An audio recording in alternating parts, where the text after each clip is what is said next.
Hello, and welcome to Investment Insight, your clear take on the markets. Let's get started. So, today we're doing a deep dive into, well, what feels like a pretty unusual mix of big risks hitting the global financial system all at once. Yeah, it really does feel like that. You don't often see major sanctions pressure, serious sovereign debt worries, and these critical supply chain failures all firing on all cylinders at the same time. Exactly. So, we're going to unpack sources looking at three distinct but definitely connected stress points. First, how U.S. sanctions are actually pushing China to pause some Russian oil deals. Right. And second, we'll zoom out a bit to the macro picture. Look at why this massive government debt we keep hearing about isn't just a budget line item anymore. It's changing the rules for the bond market itself. And finally, maybe the most surprising one, how one tiny, really generic computer chip is threatening to, well, basically shut down parts of the global auto industry. Quite amazing. It is. And our goal here really is to cut through all that noise. We want to find those key insights, maybe those aha moments, and give you, our listeners, some clear takeaways on what these big structural shifts mean for investments. Okay, let's jump into that first point, the sanctions squeeze. Our sources are saying U.S. secondary sanctions are hitting hard enough that China's big state-owned oil buyers, huge companies like Sinopec, are actually backing off some Russian oil contracts. So what exactly is a secondary sanction, and why is it powerful enough that even, a major player like China seems worried? Yeah, secondary sanctions sounds kind of technical, but the idea is pretty simple. Think of it like this. Yeah. The U.S. has, let's say, unique control over the world's financial plumbing, the dollar system, payment networks, all that. Okay. Primary sanctions are when the U.S. says, hey, Russia, you can't do this. Secondary sanctions are when the U.S. turns to everyone else, China, India, maybe a bank in Europe, and says, if you help Russia do that thing we sanctioned, we might cut you off too. Wow, okay. So it's basically the U.S. saying, deal with this sanctioned entity, and you risk losing access to the dollar, maybe the SWIFT system, our Right. markets. That's a huge stick to wield. It's enormous. And it's not just theoretical threats. The U.S. Treasury has been getting specific lately. They've named particular ships, shipping companies, even banks they suspect are helping Russia move oil outside the G7 price cap or using that shadow fleet we hear about. And our sources confirm this got Beijing's attention pretty quickly, which is fascinating. But are they stopping all Russian oil buys? Is it a complete halt? No, not a full stop. And that's really important for anyone watching the energy markets. It's more like a selective pause. China is specifically hitting the brakes on new deals, especially if they involve those ships or companies the U.S. has flagged as risky. So, for instance, certain deals for East Po crude, that's a key Russian export, might get held up if the transport looks iffy. China still needs Russian oil, absolutely, for energy security. But they really can't risk their major state banks getting locked out of the global financial system. That's just too big a price to pay. That makes sense. But the fact that China, with all its economic power, still has to carefully navigate this U.S.-dominated system, what does that tell us about how effective these sanctions can be? It really underlines the continuing power of the U.S. financial infrastructure. Sanctions risk isn't just a temporary thing. It's become this constant factor that even superpowers have to build into their business plans now. And you see the ripple effects immediately in the oil markets. Right, but what happened with prices? When China blinked, Brent crude didn't shoot up to $100 a barrel, it seemed, contained, sort of bouncing around the low 60s. Why wasn't the disruption bigger? That's a great question. The price didn't explode because, well, that oil still has to go somewhere. Russia can't just turn off the taps. So what happened instead is Russia got squeezed. They had to offer even bigger discounts to find other buyers willing to take the risk. Ah, so that's where the Urals-Brent spread comes in. Can you break that down quickly? Sure, the Urals-Brent spread is just the price difference between Russia's main export oil, Urals, and the global benchmark Brent. When that spread gets wider, it means Urals is selling way cheaper than Brent, a big discount. Got it. So when China hesitated, it weakened Russia's hand instantly. They had to slash prices even more just to keep the oil moving. It really shows the sanctions are having a tangible impact, forcing those discounts. So pulling it together for an investor, what's the key takeaway here? If oil is becoming less about simple supply and demand and more about these geopolitical games, Yeah. how do you even approach investing in energy or shipping now? It means you need a different kind of analysis than, say, 5 years ago.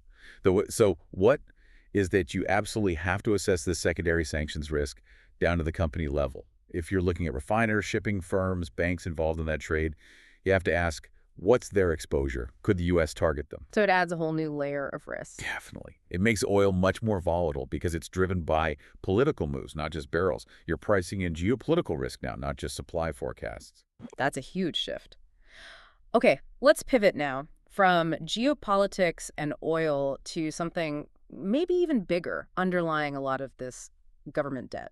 Yeah. We talk about it all the time, but sources are suggesting it's moved beyond just a budget issue. It's now actually crowding out capital from the private sector. Yes, and this is where things get really interesting because it feels like a structural shift, not just a temporary blip. We're not just talking about debt going up because of a recession or a short-term spending bill. Right. We're seeing these huge embedded long-term costs that governments basically can't cut easily. Our sources point to three big ones. It's okay. What are they? First, the green energy transition. That's trillions in spending needed over decades, public and private. Second, defense spending is rising everywhere because of, well, global tensions. That's hard spending, politically difficult to reverse. Makes sense. And third, probably the biggest driver in many developed countries, the spiraling costs of healthcare and pensions for aging populations. Those are mandatory baked-in expenses that just keep growing. And you layer high interest rates on top of those locked-in costs. Yeah. That creates the financial trap you mentioned. Exactly right. Suddenly, just paying the interest on the debt you already have becomes a massive budget item. Our sources use the UK as a prime example. The government is borrowing huge amounts now, basically just to cover interest payments, not even for new stuff. Wow.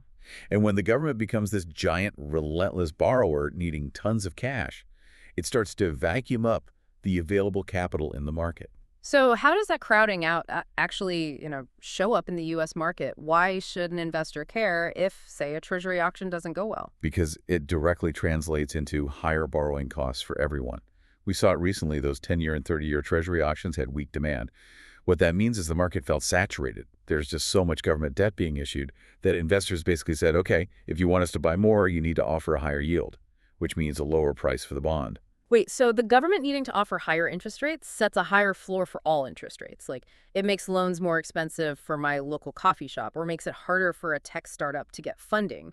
It trickles down. Precisely. The government's sheer borrowing scale pulls capital away and pushes up that baseline cost of money for the whole system. It creates scarcity for private companies. And when capital is scarce, quality becomes king. And it's not just a U.S. story, right? The research pointed to France, how quickly political instability there caused French bond yields to jump compared to Germany. That's maybe the clearest signal that an old rule is broken. The idea that bonds from any major developed country are basically risk-free, that's gone. The market is now pricing in political risk and fiscal health almost instantly, even for core European countries like France. Okay, so this new reality demands a different strategy. If government borrowing is keeping long-term rates maybe higher for longer, what's the defensive playbook for investors? Well, first, the sheer volume of government debt hitting the market reinforces that higher for longer view on interest rates. The market itself is demanding higher yields. Second, defensively, it means you have to be really focused on quality. Okay. Meaning companies with strong balance sheets, low debt, lots of cash flow, maybe dominant market positions.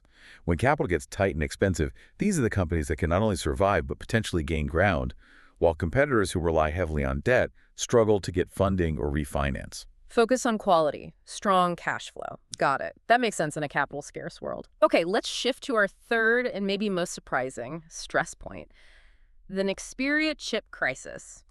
This one is wild to me. How can one tiny, super cheap, generic chip, something you'd call low-tech, suddenly become this potential showstopper for auto giants like VW, Ford, Stellantis? It's a fascinating case study in hidden supply chain risks. What you have is this kind of geopolitical limbo. The Netherlands technically has temporary control over Nexperia, the company, but China, through the ownership structure, effectively controls the actual export of the chips. And that's where something like 70 or 80% of the production happens. And we're talking about basic chips, right? Not the super advanced AI ones, maybe costing $1 or $2. So why can't the car companies just quickly find another supplier? That's the absolute crux of the problem. Yes, the chips themselves might be standard logic or power management parts. But for the auto industry, every single component that goes into a car, especially relating to safety systems, needs specific, incredibly rigorous certifications. Getting a new chip from a new supplier approved for use in a specific car model isn't like swapping out a battery in your TV remote. It can take 6 months, 9 months, even over a year because of all the testing and safety validation required. You just can't switch overnight. So it's like you've built this incredibly complex, expensive skyscraper, but suddenly you realize you're out of one specific type of bolt needed for the safety railings on the top floor. And getting that specific bolt from a new supplier, approved by the building code inspectors, takes a full year. The whole project grinds to a halt over something tiny and cheap. That's a perfect analogy. Mm. And the sources we looked at confirm this isn't just a future worry. Major automakers warned just this week, we're talking mid to late October, that come November, they expect to have to cut production, maybe even halt entire lines in Europe and North America because their next period chip inventories will be gone. The buffer is used up. It really highlights that relentless focus on cost-cutting and efficiency, right? Western companies outsourced this low-margin, seemingly simple chip production years ago because it wasn't very profitable. And in doing so, they unknowingly created this massive strategic vulnerability, this bottleneck that can now be influenced by geopolitical factors. So for investors, what's the lesson here? The lesson is that supply chain resilience isn't just a buzzword anymore. It's a critical risk factor. You absolutely have to dig into a company's supply chain map now. How reliant are they on single suppliers, especially for critical, even if low-cost components? Where are those suppliers located? What are their real, validated backup plans? If a company hasn't actively diversified sourcing for these kinds of crucial parts, that's a huge red flag. Okay, that's the risk side. But where's the opportunity in this mess? Disruptions usually create winners and losers long term. The opportunity lies in that forced diversification. Automakers are going to be scrambling, absolutely desperate to find and certify alternative suppliers outside of this current geopolitical jam. So while they face some short-term pain, probably a hit to Q4 earnings, this crisis is a huge potential tailwind for competitors to Nexperia. We're looking at established players like Infineon, STMicroelectronics, NXP companies based in Europe or the US. They make similar types of chips. They're likely to see a surge in demand as car manufacturers rush to qualify them as secondary or even primary sources to de-risk their supply chains. They stand to gain significant market share here. Okay, so let's try to tie this all together. We've talked about sanctions impacting oil deals, massive government debt reshaping bond markets, and a tiny chip crippling automakers. What's the big picture message emerging from these seemingly separate crises? The overarching theme, I think, is that geopolitics and these big structural shifts are no longer just background noise for the markets. They are now direct drivers of market behavior, corporate performance, even corporate survival, sometimes overriding traditional economic factors like simple supply and demand. So investors need a new lens. Absolutely. The biggest takeaway for me is that how you assess risk has fundamentally changed. It's not enough anymore to just look at a company's debt-to-equity ratio or its profit margins. You have to factor in sanctions risk, political stability risk in countries you thought were safe, and this deep supply chain fragility risk. The world is just more complex, and your analysis needs to be too. Old assumptions like developed market bonds are safe or cheap components aren't strategic, they just don't hold anymore. That really does demand a more sophisticated approach. So here's a final thought for you, our listener, to mull over.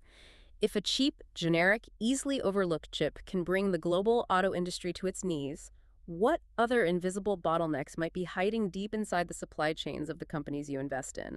The ones maybe nobody's paying attention to yet. Something certainly worth investigating. Don't forget to subscribe and hit that like button.